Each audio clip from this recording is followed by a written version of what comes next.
The Interstellar Adoption Center on Station Kepler 9 smelled of ozone and hope. Rows of enclosures stretched beneath vaulted ceilings, each containing creatures from 100 different worlds. Prospective families moved through the aisles, their eyes bright with anticipation, searching for the perfect companion. No one stopped at enclosure 47B. Eli Varon pressed his palm against the energy barrier, watching the creature inside. It was about the size of a large dog, with silver scales that seemed to absorb light rather than reflect it. Membranous wings lay folded against its serpentine body, and its eyes, deep pools of violet, watched him with an intelligence that made his breath catch. "That one's been here for 3 cycles," a volunteer said, approaching with a datapad. Her voice carried the practiced sympathy of someone who'd given this speech before. Poor thing. Every family that comes through takes one look and moves on. Eli understood why. The dragon's posture screamed vulnerability. It kept its head low, body curled in the corner of its enclosure as if trying to become invisible. When a group of Centaurian children ran past shrieking with laughter, the creature flinched so violently that its scales rippled like disturbed water. "What's wrong with it?" Eli asked, though he already knew nothing was truly wrong. He'd seen that look before, in shelter animals back on Earth, in his own reflection during his first year at the colony school. "Nothing physically," the volunteer said. "Sarenth just doesn't do well with crowds. Gets overwhelmed. Most families want something more interactive, something that'll play with the kids, do tricks." She shrugged apologetically. "Dragons from Velcora are supposed to be majestic, fierce. This one's just scared of its own shadow." Eli didn't respond. His eyes had caught on something, a collar around Sarenth's neck made of a dark metal he didn't recognize. Intricate symbols covered its surface, weathered but still legible to someone who knew what to look for. And Eli did know. He'd spent the last 2 years teaching himself extinct alien languages from the station's archives, poring over texts that most people considered worthless curiosities. While other teenagers played immersion games, he lost himself in the grammar of civilizations that had fallen before humanity even reached the stars. "Can I go inside?" he asked. The volunteer hesitated, then nodded. "Sure, but don't be disappointed if it doesn't respond. Like I said, it's shy." The barrier shimmered as Eli stepped through.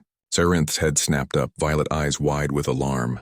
The dragon backed further into the corner, a soft whimper escaping its throat, a sound like wind through crystal chimes. "Hey," Eli whispered, crouching down to make himself smaller. "I'm not going to hurt you." He stayed there, motionless, for several minutes. Gradually, Sarenth's trembling subsided. Curiosity flickered across its reptilian features as it studied this strange human boy, who didn't demand anything, didn't reach out to touch, didn't make loud noises. Eli began to hum, an old Earth lullaby his mother used to sing. Sarenth's ears perked forward. Then Eli did something the volunteer outside wouldn't have expected. He started reading the collar, his lips moving as he worked through the archaic script. It was Old Velcoran, a language that had died out millennia ago, replaced by cruder, more efficient forms of communication. The first word made him pause. Guardian. He continued, his voice gaining confidence as the translation flowed. Guardian of the last archive. Keeper of the 17 wisdoms. Bonded to the High Scholar of Velcora. Sworn to protect knowledge until the stars grow cold. Sarenth's entire body went rigid. Those violet eyes locked onto Eli with an intensity that sent chills down his spine. "You weren't always like this," Eli breathed, understanding dawning. "You're not shy. You're grieving." The dragon's mental voice touched his mind like a whisper. Fragile, uncertain, heavy with sorrow. "My bonded died when our world fell. I failed to protect the knowledge we carried. For 300 cycles I have wandered, purposeless, a guardian with nothing left to guard." Eli's throat tightened.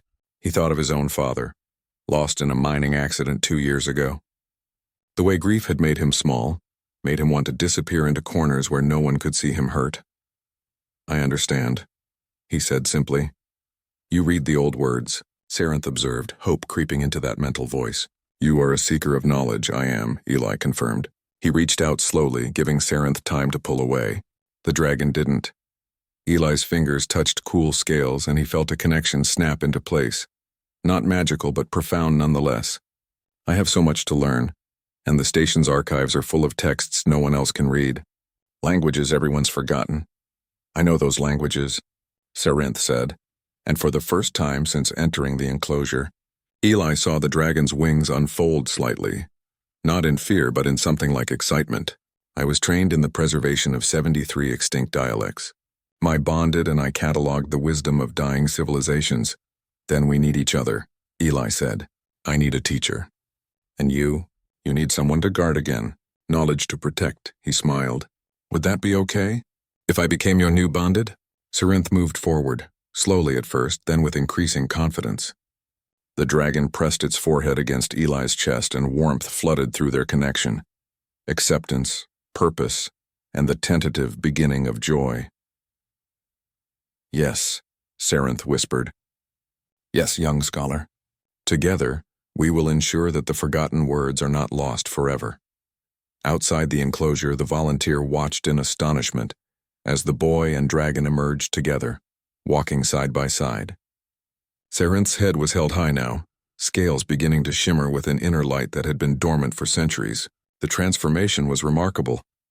I'll take him, Eli announced, his hand resting on Sarinth's neck. Him? The volunteer repeated, puzzled. Every assessment had listed the creature as non-gendered. Guardian, Eli corrected, reading the title with reverence. I'll take my guardian home. As they left the adoption center, Sarinth's wings spread wide, catching the artificial light.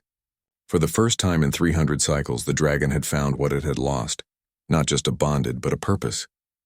And Eli had gained not just a companion, but a living library, a friend who understood that sometimes the quietest beings carry the greatest wisdom.